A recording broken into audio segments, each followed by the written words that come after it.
Hey guys, what's going on? Payne here once again, and welcome back to my Valencia career on FIFA 14 Next Gen on the PS4. Now, in the last episode, some of the Valencia fans were already calling for my head, trying to get me sacked, simply because Valencia wasn't getting the results that they need to be up there at the top of the La Liga with the likes of Barcelona and Real Madrid.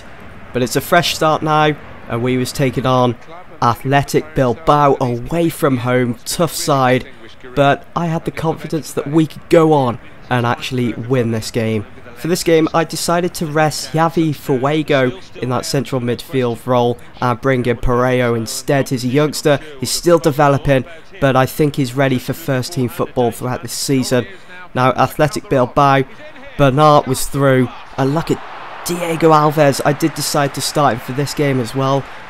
Recently I've been playing Guaita in between the sticks over the past couple of fixtures. He's done alright, he's done a decent job, but I thought I'd bring in Diego Alves as he seems to be the #1 keeper, but he certainly didn't show that. 17 minutes into the game as Athletic Bilbao pushed themselves in front against Valencia. Home fans are going to be pleased about that one.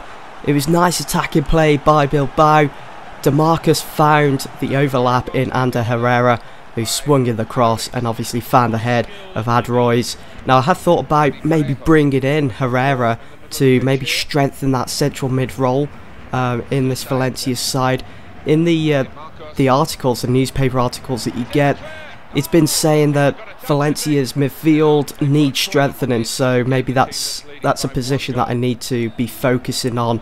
When it comes around to maybe the January transfer window, we can bring him in a player or maybe loan someone. But just take a look at that as well. Absolutely dire defending from myself, but there was nothing I could do really. We wasn't goal side of Adrois, and he makes it 2-0. They took the corner nice and short, swung in the cross first time, and Diego Alves, he comes out, thought he was going to get to the ball just in time, but Adrois with the half volley just puts that one past him. Valencia on the back foot, 2-0 down come the second half. It certainly wasn't looking good for this side of mine. And just check out Douglas Costa's dribbling skills there as he manages to work his way through the back four. And I fired the shot there, but the goalkeeper managed to get a hand to that and tip that over. And I gotta say, Fidel and Douglas Costa, signings of the season. They are working wonders together in that central attacking mid role and down that left wing as well. It's just like a nice partnership that I can see later on in this career will get us the results that we need, like in important games, maybe in the Champions League for next season if we could get there. And Feghouli had a chance to get a consolation as we was getting closer to the end of the game, and the ball just went over the crossbar. I thought for a split second there was maybe a deflection from one of the defenders, but unfortunately it did go out for a goal kick. We did get a corner though just a couple of minutes later. Perfect chance for Valencia to make it 2-1. Rami, the French international centre-back, just putting that one wide. So unlucky, as it could have easily gone into the back of the net. Leandro, nice bit of skill, passing that back to Sergio Canales, and then running on for the making space for himself. Just wasn't to be. 2-0 loss against Athletic Bilbao, and Valencia now find themselves in 9th position and trailing big time behind the likes of Madrid and Barcelona. And take a look at that headline as well already. Bad fit for Valencia. That's for Leandro, the new signing that came in from Palmeiras in the summer for £7.5 million. It really is disappointing when you read something like that, because Leandro, as some of you guys know, hasn't started that many games. The majority of the time he's come on as a substitute, so how you can judge that with a player, I just don't know. It's just typical FIFA, I suppose. But anyway, we had to pick ourselves up and just focus on the next game, because it certainly wasn't looking good. Kind of like going like David Moyes at the moment at United, picking up losses here and there. And our next game was to be played at home, so that was kind of a positive against Real Sociedad. And speaking of Sociedad, they've got a player that I'm pretty interested in bringing to Valencia, and that's Carlos Vela.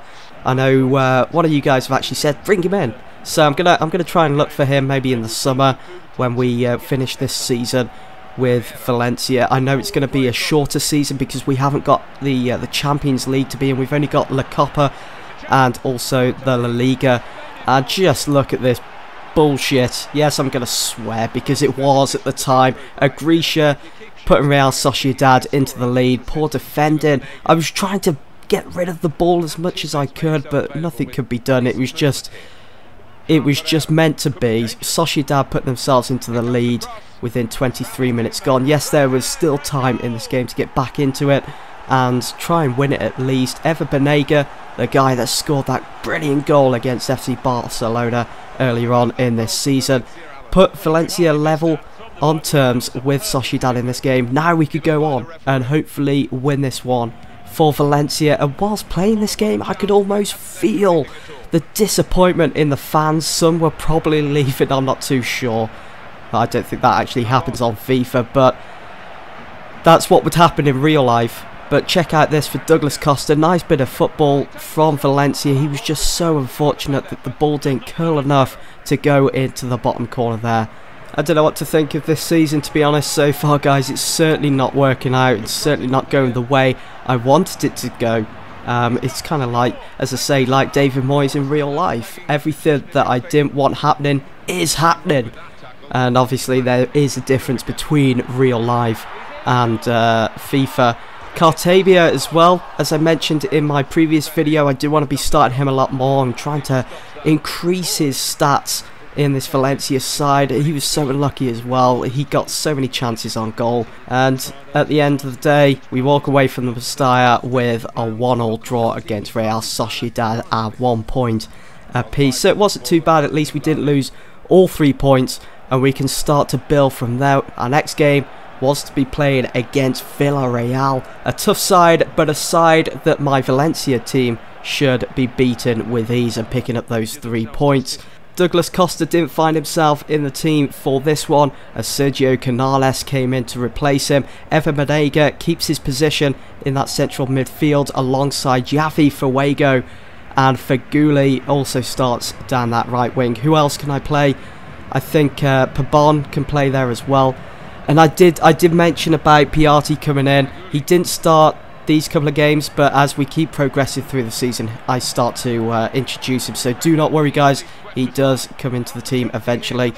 But the only goal of the game came from Douglas Costa, who came on as a substitute in the second half, and he made it 1-0. Nice fluid goal. Managed to trick the defender, pull away from him, and just fire that one into the bottom corner. Obviously, at times like this in a club where you're losing and drawing games, I don't want to be slipping into bad old habits where we're just winning 1-0. I want to be winning games like 2, 3-0, something like that. We did go on to just win 1-0, as I've already said. That was the only goal from Douglas Costa, but a win is a win, and that is the main thing. Here is my calendar of upcoming games. No sign of Real Madrid just yet, but as you can see here, we were drawn against Sporting Gijón in the La Copa. Anyway, next game of the season in La Liga, again to be played at home, so again that's another positive for the team, especially in times like this where we're just losing and drawing and picking up 1-0 wins. And as you can see here, both Martin Tyler and Alan Smith picking up on the fact that Banega didn't start this game. Instead, I went for the partnership of Pereiro and Javi Fuego.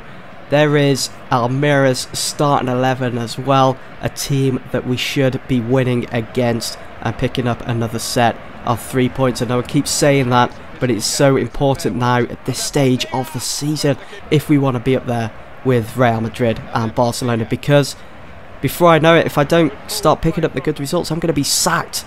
And that's going to be it. That's going to be the end of my career mode with Valencia, and I'll just have to move on to another team. And take a look at that as well. Feguli going down. I think he made a bit of a meal out of that challenge from Christian Fernandez. He just stood there, stuck his foot out, yeah, but look at Feguli, how he like clings to him, then goes down to the ground. He got a yellow card for that. And for the free kick taker, I went with Guardado to step up. I know that he's got a very powerful left foot, and from 31 yards out, there's no excuse for him to not power that one into the back of the net. Referee just telling the wall to move back just a little bit as they move forwards. And then it was time to take the shot. Went for the powerful shot, but it just went wide. So unfortunate, but I will get better. I will get better at taking free kicks. I feel one coming along eventually. 72nd minute, we needed a goal, and that is exactly what Douglas Costa provided with Valencia. 1-0 up, and again, another 1-0 win for this Valencia side, but another set of 3 points, and a great performance from Douglas Costa, who came on to replace Jonas up front. You will notice that Helder Postiga did start this game, so he's going to be getting more chances as we go on in this season. Anyway guys, that is the end of this video. I do hope that you've all enjoyed, and I will see you all in the next one. See you there.